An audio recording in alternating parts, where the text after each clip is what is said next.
Hey guys, this is Mike.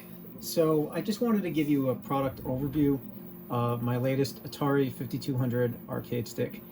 And I actually just finished making this for a customer who reached out to me on my Facebook page. And I kind of want to just highlight some of the features, capabilities, and then also discuss the future of RetroGameboyz and how I plan on taking orders. So just to jump right into it, this is a 3D printed base created with PLA Plus material, which is very strong and rigid, does not warp.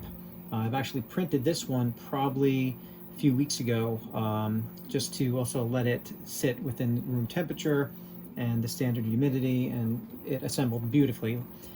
I have made a number of arcade sticks with 3D printed bases, probably close to 200 by now, of different configurations.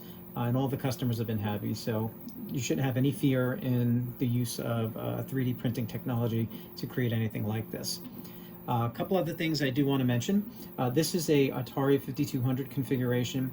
I also can make Atari 2600 joysticks, as well as Atari 7800 two-button joysticks. And I have a couple of configurations for the second button being mapped to up, so games that require you to push up to jump, you could just press that button. And I also recently developed a two-button Atari 2600 joystick for Atari age homebrew games. So if you guys are aware, there are modded games and brand new homebrews that have two-button capability. And I was able to create a configuration for a couple customers as well. I just haven't had the chance really to list them. So with the 5200 arcade stick, basically you are taking analog technology to control horizontal and vertical movement and transferring it over to a micro switch arcade stick like you see here. I'm more of an old school electronics type of guy. So basically what I've done is I've added some potentiometers or variable resistors, one for horizontal and one for vertical. And basically this is used to trim or calibrate the horizontal and vertical movements. So when you plug this into the Atari 5200, there might be some drifting or wandering movements of a character moving all the way to the left or up or down, and you would use this to basically trim that out to center the position. It's basically centering the horizontal and vertical movement. And I have done videos on this, and I have a calibration video that does that. But this basically allows you to then use the joystick for the directional movements. And this is basically fire button 1, fire button 2. My first model had just the start button. And then I evolved and basically created another model that has a DB15 port for pass-through. So you could hook up a OEM original Atari 5200 joystick and use the keypad functionality. So now you can play more games utilizing keypad functionality, setting difficult settings or changing levels, etc., or whatever the keypad functionality will allow you. And technically you could also play paddle games utilizing the horizontal control, because this basically will move right and left, for example, for breakout or kaboom, etc. Then I kind of took it to another step and I created a keypad add-on module. And you'll see here on the back of the stick, now I'm using a iPhone on a tripod, so forgive me if I'm out of frame. You have these T-notch mounts, so you can mount it on the left or the right. And then you basically have a very small swivel base here for the keypad. And these all function as a regular keypad. That would work, except D doesn't do anything. A is start, B is pause, and C is reset. And then you just mount this as such to the back, like you see here. And then you just plug in your DB15 cable right in here as so. And that's all that's to it. And the reason I chose this design is to kind of keep it compact in the sense that I didn't want to expand the footprint of the base. Also at the same time, my 3D printers only have such a large bed, so you can only print, certain sizes.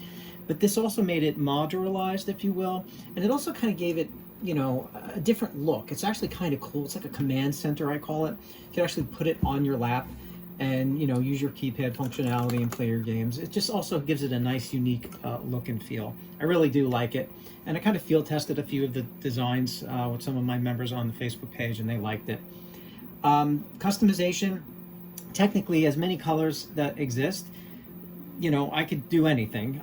Pretty much I stick with the black bases. I change the buttons to blue, red, or white. You could print the bezel any other color you want, but basically we stick to red, blue, and white. But if you ever wanted a custom one, you just let me know when I buy the color and I could print it up for you.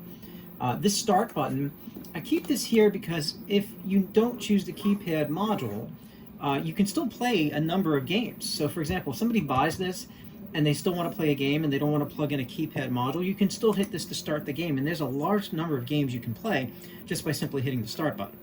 So that's also a reason why that's there.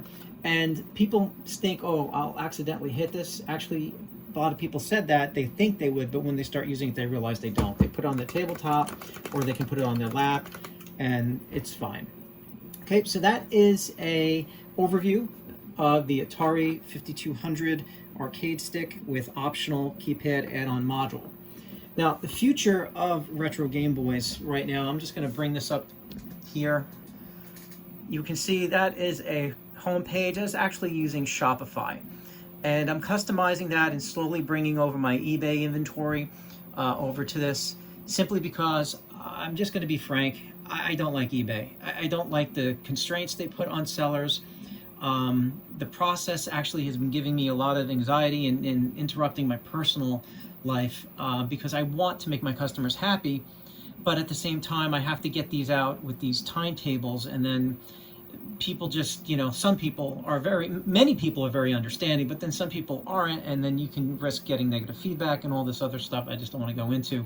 So I'm trying to take more control on how I deliver my products, how I market my products, make them available, and then also provide a personal level of customer service by working with you guys.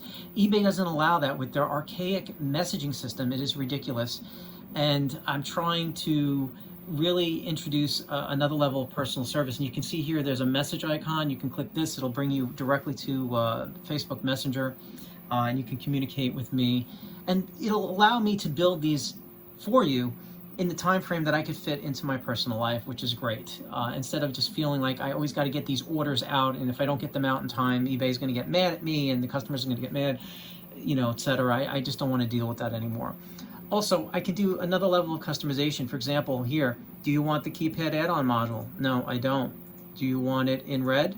Do you want the stick on the left? Okay, so, and I'm not done with this. It will be, you know, eventually more options will be available, but I'm trying to work on these options so you can customize the items that you want simply by choosing, you know, the different options that are available.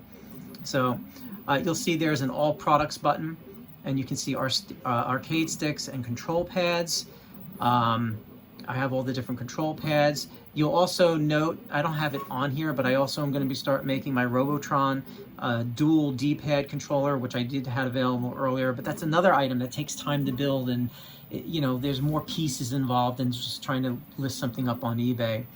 I do have a personal story here about how I got involved doing this. A lot of it has to do with inspiration from my dad. So if people want to look about you know, how I got started, I call it my retro memories. Giving Dad control gave me something as well. And the Giving Dad control is kind of like a little pun on words, because a lot of this stemmed from his arthritis and him not being able to hold the original ColecoVision and Atari 7800 controllers. And it kind of evolved into this thing that we call RetroGameboyz.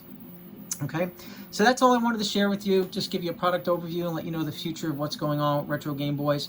Other than that, 4,000 sold worldwide, 100% customer feedback, 100 very happy people, both on sales on eBay and Etsy and Amazon. It's all great, but I'm going to start slowing things down, pulling back a little bit, and trying to pace myself on how I'm going to be delivering my products and services utilizing my own site.